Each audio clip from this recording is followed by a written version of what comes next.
আমাদের মনে রাখতে হবে আমাদের থেকে অনেক দুর্বল দেশ কিন্তু বেরিয়ে গেছে, আমাদের থেকে অনেক দুর্বল দেশ।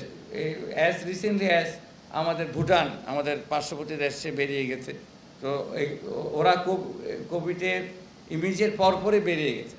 তো ওরা যদি পারে, আমরা পারবো না কেন? এই জিনিসটা আমাদের সেই কনফিডেন্সটা থাকতে হবে। আপনার এই যে সামোয়া, একটা প্যাসিফিক স্মল আইল্যান্ড, সে বেরিয়ে গেছে। হ্যাঁ, ইকুয়েটোরিয়াল গিনি তো অনেক দূরে, হয়তো দেশ থেকে চিনানো মুশকিল হবে। সেটা হচ্ছে আফ্রিকাতে ছোট্ট একটা দেশ, সে তারাও বেরিয়ে গেছে। তো এখন আমরা যদি বের না হই, বের না হওয়া তো এই প্রশ্নই আসে না।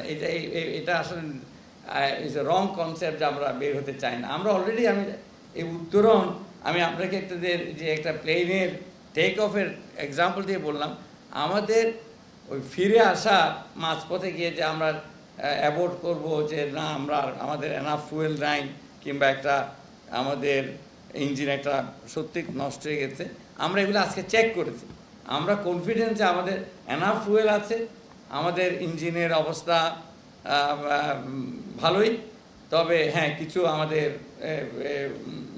আরও কিছু শক্ত করতে হবে, কিছু সিট বেল্ট এক্সট্রা লাগাতে হবে হয়তোবা, কিংবা অক্সিজেন মাস্কগুলি সার্ভিসিং করতে হবে। এগুলির জন্য আমরা লিস্ট করে ফেলেছি। এই লিস্ট করে আমরা মোটামুটি কাজ শুরু করে দিয়েছি। আমি বারবার বলছি, আমরা উই আর কনফিডেন্ট, ইনশাল্লাহ আমাদের সমস্যা হবে না। তবে প্রিকশনারি মেজার থাকবে। আপনি এই যে একজ্যাক্ট প্লেনের উত্তরণের এই কনসেপ্টটা মনে রাখবেন যে আমাদের প্রিকশনারি মেজার থাকবে, সেফটি নেট থাকবে। এই সেফটি নেটগুলি করার জন্য আমরা সমাজের সর্বস্তরের লোকজনকে সাথে আলোচনা করব, ওদেরকে সাথে রাখবো, ওনাদেরকে, এবং আমাদের যারা এটাকে পরিচালনা করবেন, পাইলট, কো পাইলট যারা থাকবেন, তারা এক্সপার্ট, আন্তর্জাতিক সুনাম খ্যাতিসম্পন্ন ব্যক্তিদেরকে নিয়ে আমরা এই টিমটা অচিরেই, আমরা আজ থেকে কাজ শুরু হয়ে গেছে ধরে নিতে পারেন। আমরা সার্চিং শুরু করে দিয়েছি এবং এটাই হবে।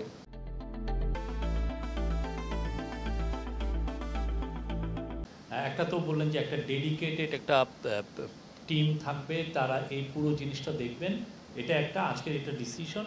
আর একটা হচ্ছে যে উনি বলেছেন, ওনার কয়েকটা কোট আমি আপনাকে বলেছি, যে আমাদের ডিসিশন কিন্তু নেওয়া হয়ে গেছে, এখন we have to move in full speed, পুরো স্পিড নিয়ে আমাদেরকে এগোতে হবে, এটা উনি বলেছেন। এবং সে অনুযায়ী যত ধরনের প্রস্তুতি দরকার সেটা উনি নিতে বলেছেন, এবং যাতে কোনো সেক্টর যেন এফেক্টেড তো না হয়, বরং আমরা এটার থেকে কিভাবে ম্যাক্সিমাম বেনিফিট আদায় করতে পারি সেই বিষয়টা উনি বলেছেন, যে কিভাবে আমরা আরও যাতে এটা পুরো নেভিগেট করে আমরা যাতে এটা থেকে কত আরও আমাদের আরও বাংলাদেশকে, তো উনি বলেছেন যে এটা একটা এই পুরো রিজনের জন্য একটা ম্যানুফ্যাকচারিং এবং ইকোনমিক হাব তৈরি করা, এবং এটা এলডিসি উত্তরণের পরেও যাতে এটা আরও শক্তভাবে আমরা করতে পারি, আরও বেটারভাবে করতে পারি, সেটার কথা উনি বলেছেন। আর উনি বলেছেন যে সার্বক্ষণিক যে কোথায় কি হচ্ছে, সার্বক্ষণিক মনিটরিংয়ের কথা উনি বলেছেন, যে এইটা হচ্ছে ক্রিটিক্যাল পার্ট, যে মনিটরিং করতে হবে কোথায় কি হচ্ছে, কোনো জায়গায় যেন কোনো টার্বুলেন্স না হয়, যেটা উনি মানে একটা ক্রাফটের ল্যাঙ্গুয়েজে বললেন।